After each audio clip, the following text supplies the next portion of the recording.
Hi అండి. ఈరోజైతే నేను మంచి రోటి పచ్చడి అయితే మీ ముందుకు ఉంచుతున్నానండి. అది ఏంటనుకుంటున్నారా? బూడిద గుమ్మడికాయ పచ్చడి అండి.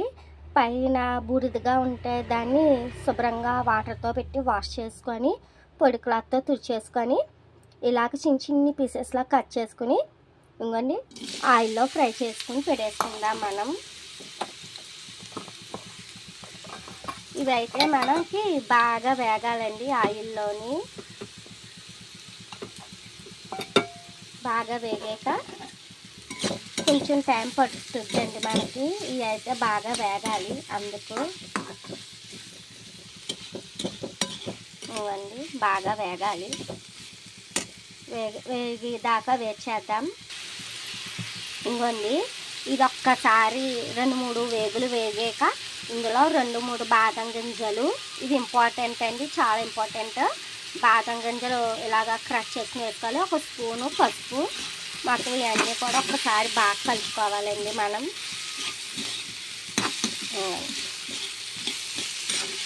చూసారా ఎంత బాగున్నాయో మన బూడిద గుమ్మడికాయ ముక్కలు.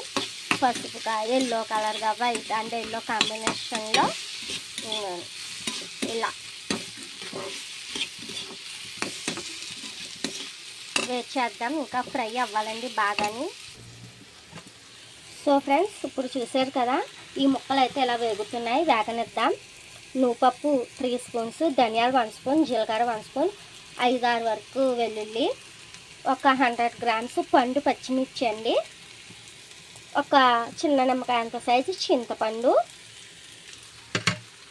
ఇప్పుడు స్టవ్ని లో ఫ్లేమ్లో పెట్టి ఈ ముక్కలన్నీ ఒక్కసారి ఇలా బాగా ఫ్రై అయ్యాక కలుపుకొని బాగా, అప్పుడు ఇవన్నీ ఇందులో వేసేసుకొని వేపుకోవాలండి. బాగా ఫ్రై అవ్వాలి. ముక్క చూసారా మనకి ఎంత ఇందాక వేసిన దానికి ఇప్పుడు వేసిన దానికి ఎంత ట్రాన్స్ఫర్ కలర్ వచ్చిందో అలాగే ట్రాన్స్పరేట్ అవ్వాలండి. ఇంకా కొంచెం వేగాలి. వేట్ చేద్దాం వేగే వరకు. ఇంకో చూసారా ఇంగువ ఈ స్టేజ్లోనే మనం వేసుకుంటే ముక్కలకి పెట్టి బాగా ఈ మిశ్రమానికి అంతా పెట్టి పచ్చడి అన్నది టేస్ట్ వస్తుందండి. పోపులో వేసి కన్నా దీంట్లో వేసుకుంటే మంచి టేస్ట్ వస్తుంది. సో ఇదైతే ఫ్రై అయిపోయింది. స్టవ్ ఆఫ్ చేసుకుందాం. ఇప్పుడు దీంట్లో సాల్ట్ వేసుకుని దంచేటప్పుడు సాల్ట్ వేద్దామండి. దంచడం చూపిస్తాను. ఇప్పుడు చూసారా ఈ మిశ్రమం అంతా ఇలా దంచుకున్న తర్వాత మా మమ్మీ అయితే దంచుతున్నారు. నేనైతే వీడియో షూట్ చేస్తున్నాను. సాల్ట్ అయితే వేసేస్తున్నానండి. పండుమిర్చి వేసుకున్నాం వల్ల ఈ పచ్చడి చాలా చాలా టేస్ట్ వస్తుందండి. ఎండుమిర్చి కన్నా గ్రీన్ చిల్లీస్ కానీ పండుమిర్చి వేసుకుంటే చాలా టేస్ట్ వస్తుంది.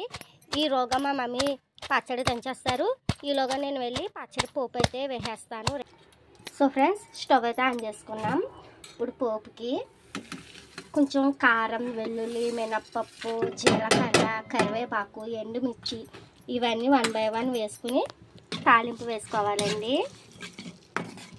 ఇంకోండి ఇలా వేగాలి పోపు మనకి. దీంట్లో పచ్చిశనగపప్పు ఆప్షనల్ అండి.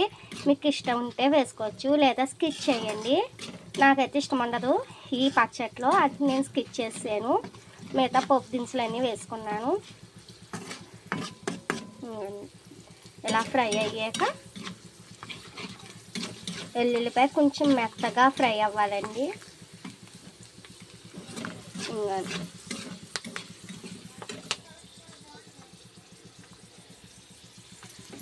స్టవ్ ఆఫ్ చేసి మంట లోలో పెట్టుకుని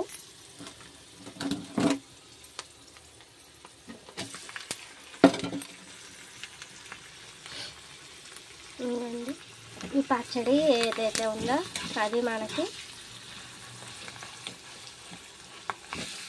ఇలా కలుపుకొని దీంట్లోనే 2-3 ఉల్లిపాయలు ఇలా స్కిన్ తీసి ఇలాగా పెటల్స్లా కట్ చేసుకుని వేసుకోవాలి. కలిపి ఇప్పుడు చూపిస్తాను ఫైనల్.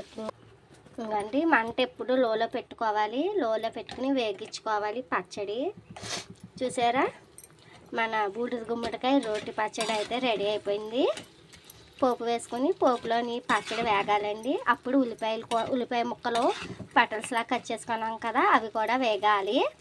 సో ఈ పచ్చడి తింటే అంటండి మోకాలు నొప్పులు, కీళ్ళవాతాలు, ఎప్పటి నుంచో తగ్గట్లేదన్న నడుము నొప్పులు అవి కూడా ఈ పచ్చడి వల్ల నయం అవుతాయి, తగ్గుతాయి అంటండి. So don't miss all. ఈ పచ్చడి నా వీడియో చూసాక ఈ పచ్చడి ట్రై చేసి తిని ఎలా వచ్చిందో నా కామెంట్లో షేర్ చేయండి. మళ్ళీ నెక్స్ట్ వీడియోలో కలుద్దాం. బాయ్.